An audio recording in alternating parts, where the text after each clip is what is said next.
minutes. Very good, thank you.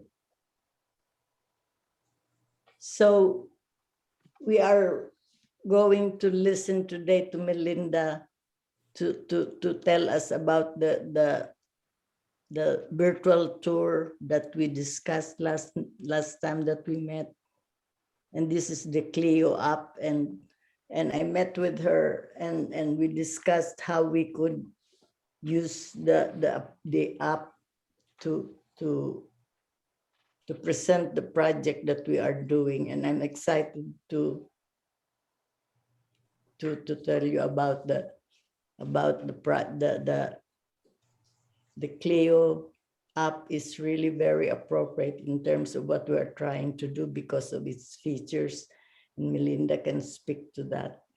And at the same time too, we'd like to discuss the interview that we are going to start doing, and the interview questions committee has completed their work and will begin the training program, so we can really begin to interview the people that are relevant to our project, and so we can write the content and launch the virtual tour of the invisible history of Cape Charles. And so without wasting too much time anymore, so we can have more time for Melinda to answer our questions, I'd like to present Melinda McPeek to the group. Hi, everyone. Well, thanks for having me today. And when Medi kind of told me about this project, I was really excited and really happy to hear someone's taking this on. It sounds like a wonderful project. And just to give you a little background on who I am, I'm Melinda McPeek, and I'm currently the Curator of Exhibitions and Engagement for the NAB Research Center for Delmarva History and Culture at Salisbury University. But I live here on the Eastern Shore of Virginia, and I've been involved with the Cape Charles Museum now for about 12 years, helping them with their archives, exhibits, and now serving on their board of directors. And I found out about the CLIO app last year, of course, when COVID hit, and both the NAB Center and the Cape Charles Museum, like so many other places, were closed down. And we were trying to figure out a way to continue to engage with visitors. So I participated in a webinar on the CLIO app with the founder of the app. And to give you a little background, he is a history professor at Marshall University. So the app's been around for probably 4 or 5 years now, but it's really just starting to gain traction. And I think a lot of people like me kind of found out about it as a way to engage during COVID, because it's really an educational website and mobile application geared towards virtual tours. And the really nice thing about it is it's free. So it's still hosted by Marshall University. So I think it has good funding behind it. It has longevity. And it's also based in education and historical research. So whereas a lot of sort of virtual tour apps are geared more towards tourism, this one is really more based on education. So I think what I'll do is, if I can share my screen, I'll go ahead and pull it up, the CLIO app, if I can find it. Okay. And whoops. Okay. Can you all see that? Yes. Okay. So, and I think maybe you've had a chance to kind of look at the tour for the Cape Charles Museum and Welcome Center. Is that correct? Yes. Yeah. Okay. And just to look at it, I mean, the nice thing is you can include, it sort of has this for each entry, kind of an introductory background piece, and then more historical sort of backstory and context, which is nice. You can kind of have this brief introduction, but then get into a little more historical content. And for this tour, it's not really so important because all of the different entries in the tour are all on the same site. But in thinking about, the Invisible History Project, you're going to have different locations. And what's really nice is that it's based in Google Maps. So for something like a walking tour or a driving tour, it's really nice. You can have all those different points and kind of set a start point and end point for your tour. The other nice thing, we don't have it integrated into all the entries for the Cape Charles Museum, but on some of them, you can actually do audio overlay. So someone with headphones can kind of listen to the full entries. And you can integrate multiple photographs into each entry and citations. And so that's the Cape Charles one, but I wanted to pull up just to give you an example. And I'll put the link to this in the chat.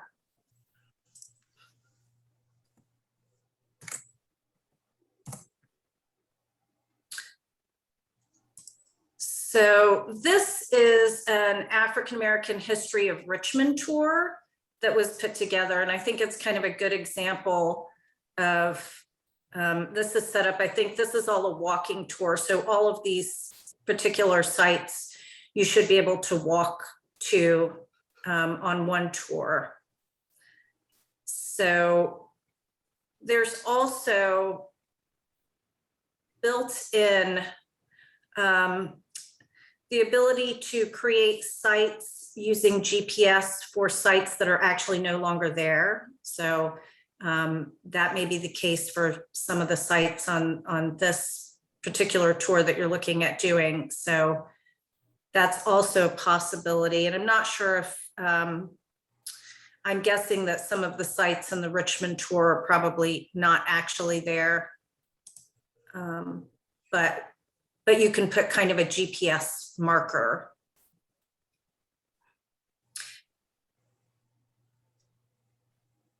Let's see. Yeah, so you can see the GPS markers here. There's some images and photographs. It looks like an archaeological dig at the site.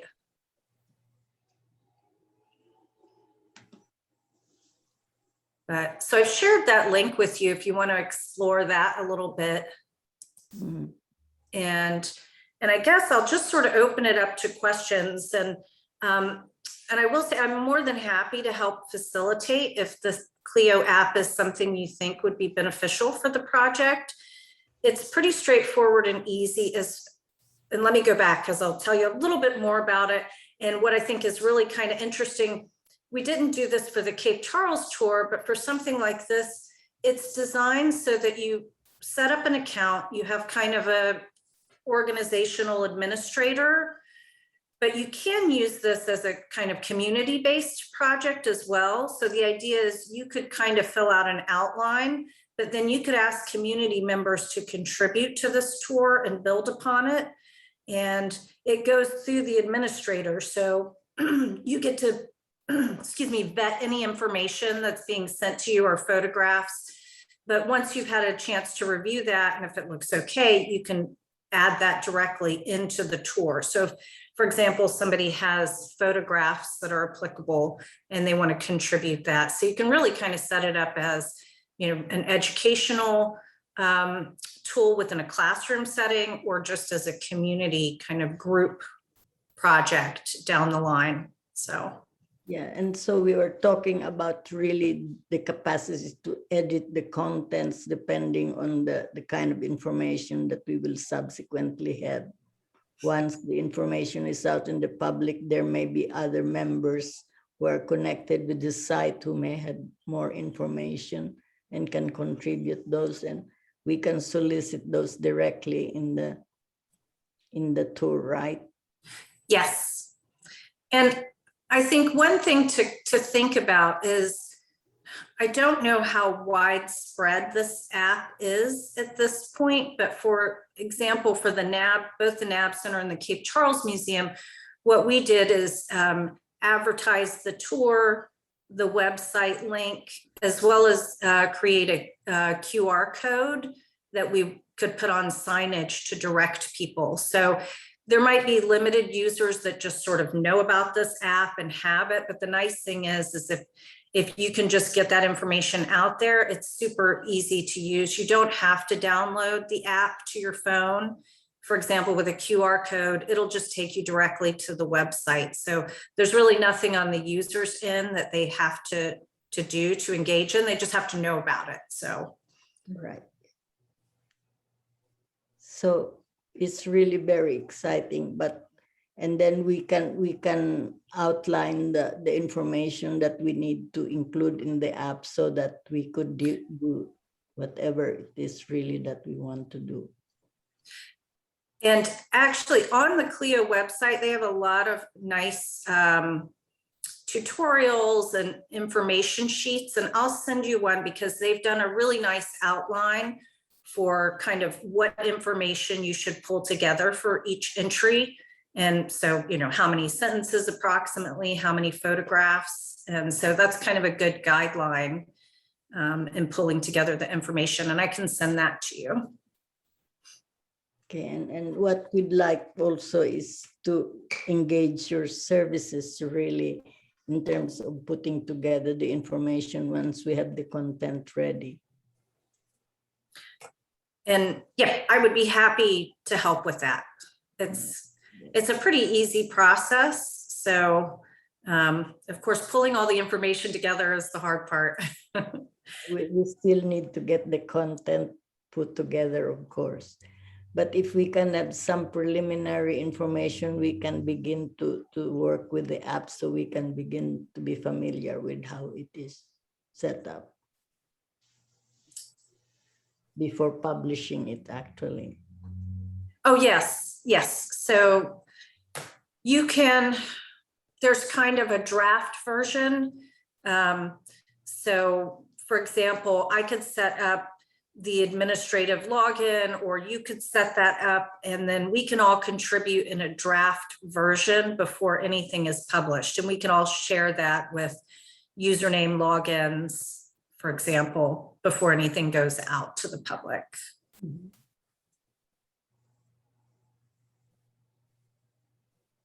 So how long do you think it will take to get the work done? Well, I think it just depends on how much information you have pulled together. The actual entry into CLIO is pretty straightforward. So I think it just depends on that preliminary information and, for example, photographs. But if you have the photographs already, that's the actual process of populating. It's pretty straightforward. So. Okay. So we really need to come up with the content and ready to go with the writing and the historical data and all the material that we'd like to show. Yes, and I think once I send you the outline from CLIO, and I think it might be clearer on, well, actually, I think I can.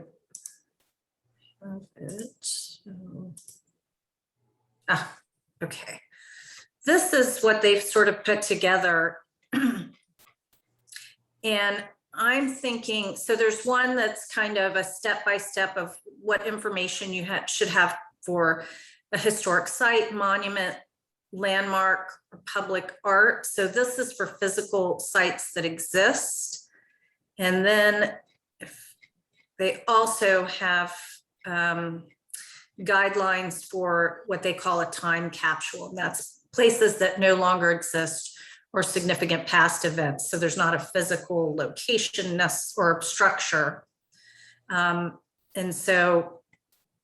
we have a lot of that here in Cape Charles. Yeah. And it just it goes step by step on kind of what information you should really have for each of these sections, which is great. And it talks about images and the captions for images. So I will send this document to you, and I think this would be really helpful. The outline, it tells us the outline on how we need to organize our material. But generally, do you have any questions or any thoughts on the application? Yeah, I have Paul? a question. As the treasurer of Rotary, is the CLIO app available for us to use for free, or is there a fee? No fee whatsoever. It's completely nonprofit based. So they obtain grant funds, and they've been very successful in obtaining grant funds through Marshall University to allow users to do this absolutely free. So. Right. Melinda, do you have a estimate of how many people are actually using it? So they have about 5,000 entries right now, but as far as actual user data, I'm not sure. I could probably find out from CLIO, from their director. No, but the 5,000 is based on, they know everybody who requests a free license, or? Well, there's 5,000 entries, but there's probably less organizations. So one organization could have multiple entries. Yeah, it was a number of organizations I was thinking about. Now, how would they know that? Is there a common host site, or? There is, in the process, at least so I set up accounts for the Cape Charles Museum and the NAB Center, is that I actually had to directly contact their director to request setting up an organization. So they approve any organization that participates initially. So we need to make an application. Right, which is, I mean, it's pretty straightforward, but they do want to keep it to educational content. And so, and there's kind of that vetting process. There's also, they kind of have a vetting process. So once you set up your organization, you can add information to it without it being vetted by someone higher up. But of course, if there was any kind of questionable content or something, there's kind of a gatekeeper at the top who's checking that information. So what is the ownership of the content that is in the CLIO app? What's the ownership of the content? Yeah. Well, so it's open access and freely available to anyone once you put that content in CLIO. What does that mean, openly available? I mean, does it mean that they can copy it and reuse it, or simply view it? Or? Well, I believe that I'd have to check more closely. I believe that they could copy it unless I don't think you can put particular copyright restrictions on materials within CLIO. I mean, it is an educational app, so I think there's kind of a common understanding that people aren't going in and taking content. You have to source all of your material and source your photographs and images. But I think once it's out there, it's kind of freely available to be For the public. For the public, yeah. Which is really what we were intending for all our information, that it will be available to the public. But we might have to be careful if anyone has, you know, for example, images that they wouldn't, for some reason, you know, there's a copyright restriction on. Yeah, of course. But for our interview that we are going to get the material ourselves, that will not necessarily have any copyright issues.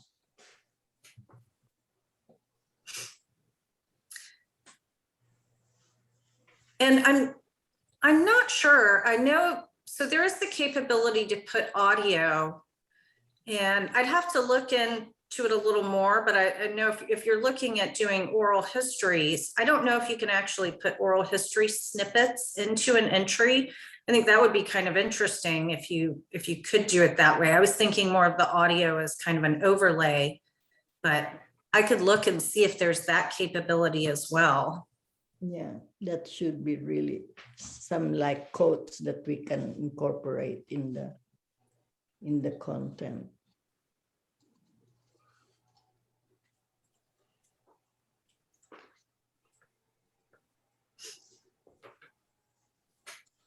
Now we will be talking probably about the number of sites that we are considering are quite maybe more than 20 at least. And are they all walking distance at this point, or would they be? They're all in the historic district, Okay. but many are no longer structures here. So there will just really be empty spaces.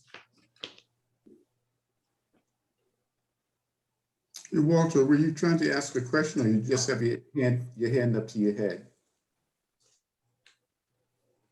Who is that? You're muted. We can't hear you. Walter.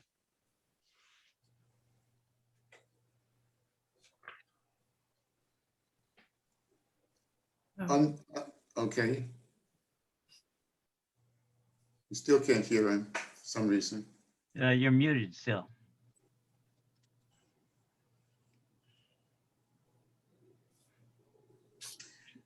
I think Reggie, it's Walter has a nerve issue in his head, and I think that's to relieve the pain a bit. Oh, okay. He's nodding his head. Yeah. Okay, all right. Thank you, Mark. But Walter has a map of all the places that we are going to. And we could use the Google map to Yes, and that's, point the sites, right? yeah, it's actually built into CLIO, so it's not very difficult as long as you kind of pinpoint a location. They kind of give you the map, you put a pin on it, so you don't even have to have necessarily a physical address. You can just kind of pin those points. And it will give you the coordinates if you are on the walking tour.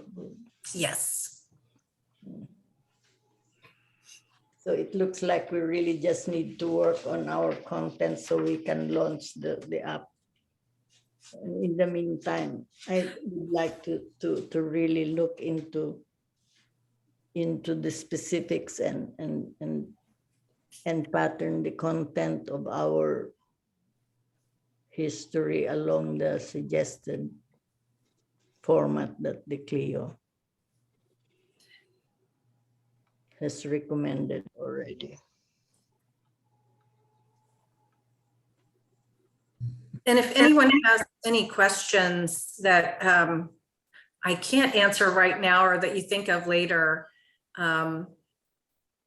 just feel free to email me if there's any questions that arise as you're kind of going through things. And I'm just curious, how are you doing on pulling together some of the content and as far as images and different sources? We are just really starting to embark on that. We have identified the sites that we'd like to include that are relevant. And there's a committee that will train the people to do the oral history. So we're really just launching the project. We're preparing to have the content ready so that we can put it in this app, and that will be the product of our work. And as far as photographs, have you had, I mean, I guess you're just getting started, but do you have leads on obtaining photographs and images. When we interview the relevant people, we will be asking if they have photographs, and we will borrow them or ask for them if they care to share it with us.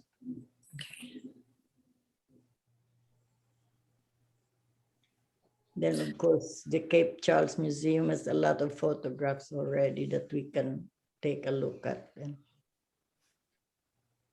and review. I'd like to ask you, Melinda, about the grants that we talk about, because we are getting to the point where we will be needing some funding in order to complete this work. And I'd like to pursue that grant with the Virginia Humanities with David Beringer group. So I think the project certainly is something that Virginia Humanities would fund. So the upfront piece, well, as far as the CLIO piece, I guess there's not a whole lot of upfront funding that would be needed for that. But I think it would depend on, just thinking about what costs you might have, or in the process of doing the interviews and transcriptions. I'm thinking that sort of thing would be funded. I'm sure they would fund the CLIO piece as well, especially kind of an expansion of it. It might be nice to have kind of a sampling to show them initially. So if we could get maybe even just an entry or two as a kind of sample to them that this is what you'd want to expand upon. It might be good to have something like that. But I think just thinking about what your costs might be, they do two different grant cycles. They do a smaller grant that's kind of, I think $5,000 max on that. And that's, I think, a rolling basis. And then they do 2 grants each year, 2 cycles for a larger grant. And I think that's in the $20,000 range. So, and it sometimes works out nicely to establish a relationship with them by doing their rolling grant, which is a smaller request for the $5,000 project, and then building on that with one of their larger grants. And I've worked with them quite a bit with their grant process, so I'd be happy to help facilitate that as well. And we will probably have you back again in our committee as we begin to work, so that you can really show us how to do it. Great, I would be happy to help however I can. So thank you. Linda, have you been involved in any of the interview processes along the way of any of these projects, and have any thoughts on good tips on having the best interview process? Well, I haven't really done much of it myself, but at the NAB Center, we have a lot of folks who have been involved in oral histories. And I know at the Barrier Island Center, they have kind of the oral history set up and room there. I don't know, have any of you been there or? Yes. Yeah, so they might be a good resource to talk about that. And I can also see if, I'm not sure if we have any resources at NAB that I might be able to pass along on interviewing. And I'm sorry, I haven't done the interviewing process myself much, so. Well, we have, of course, the resource of the Rosenwald School interviews.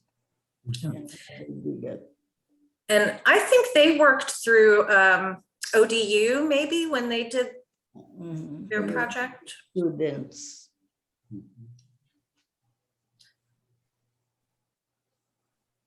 So potentially, if we wanted to get someone like ODU or some other university who have students who are have expertise in interviewing, or they have some classwork that they need to complete, that a grant would potentially cover the expenses or cost of doing something like that, Melinda? Yes, exactly. And I could see that as kind of your larger grant. So if you did kind of a preliminary initially and then went for one of their larger grants building upon it, and that's definitely the sort of thing that they would fund. And they like to see partnerships as well. So. And I think meeting with David Behringer, he would have some insight into what exactly type of projects they're funding right now. And he would be able to guide that process as well. And my preliminary conversation with him appears that he seems interested. Oh, good. So. Well, any more questions? But it looks like we have our work cut out for us.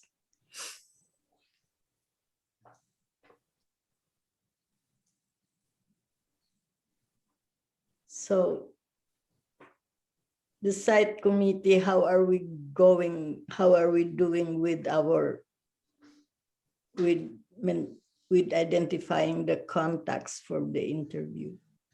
Let me report my failure. It turns out, and I was really hoping that the football player, what was Sampson's first name? Johnny Sample. Sample, Johnny. He's dead. Oh, really? Recently? No, he's been dead a while, it seems. Oh, my wife was asking me about that. I thought that he was still alive, but I did too, because he's not that old, or he Right. wouldn't be. Hmm. So I think for my part, I'm really going to be dependent on Tom to help us. Yeah. Tom is kind of a common thread through all of this.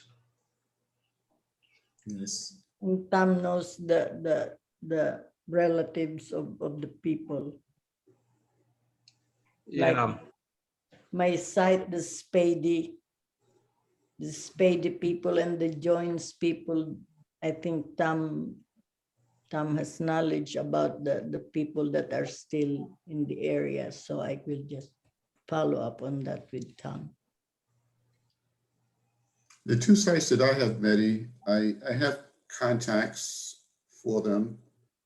I have a contact obviously for the Mitchell site and the Greenleaf site, which is right next door, but also the First Baptist Church. The individual for the First Baptist Church has a lot of background information, although he wouldn't have been involved, back in the beginning when he was, younger at that particular church. But he can certainly give us some leads on other people who may have been there from as far back as we have someone who's still active and alive that we could speak with. Well, the Gray Funeral Home, of course, is one of the sites that we have identified. So I have a lot of information about that. Perhaps we can start with writing the content about that site as a way of testing the CLIO app. And our next task then is to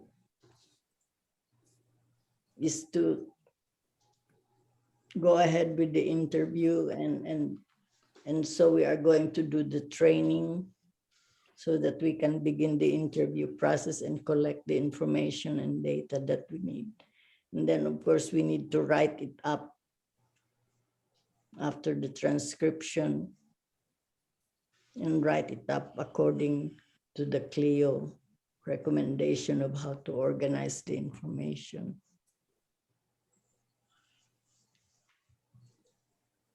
So I think we will need to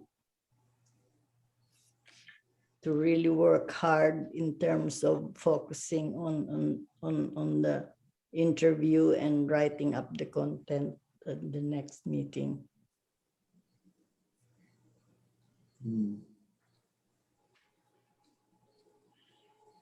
Any other thoughts?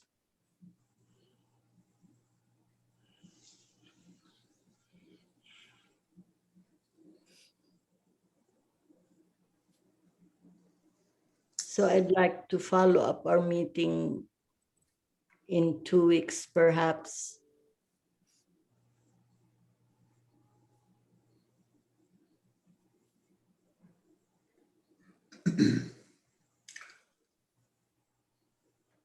Okay, We may When you- have, when you say follow up, you mean follow up on the progress that we're making with our individual sites, or?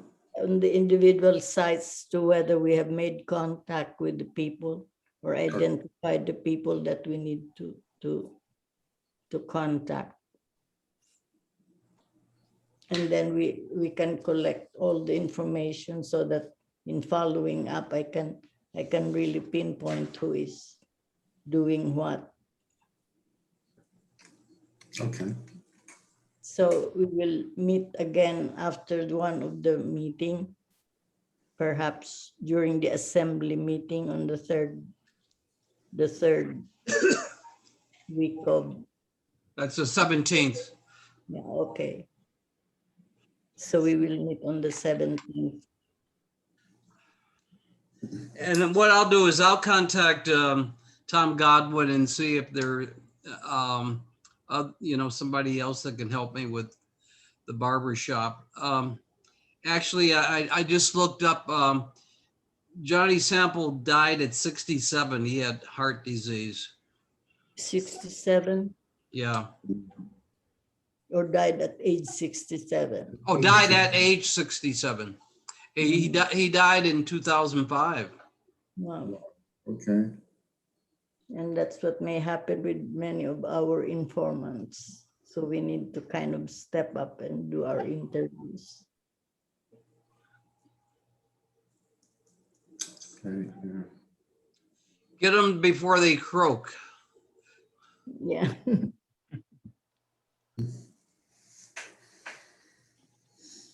Well, Okay, there are also other ideas that we could make really once we have the information.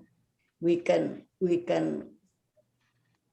as we publicize the work, we could encourage people to do like walking tours and can even open opportunities for employment or business development, such as like what we had now, reenactments of some of the personalities, and perhaps reenactment of the life here before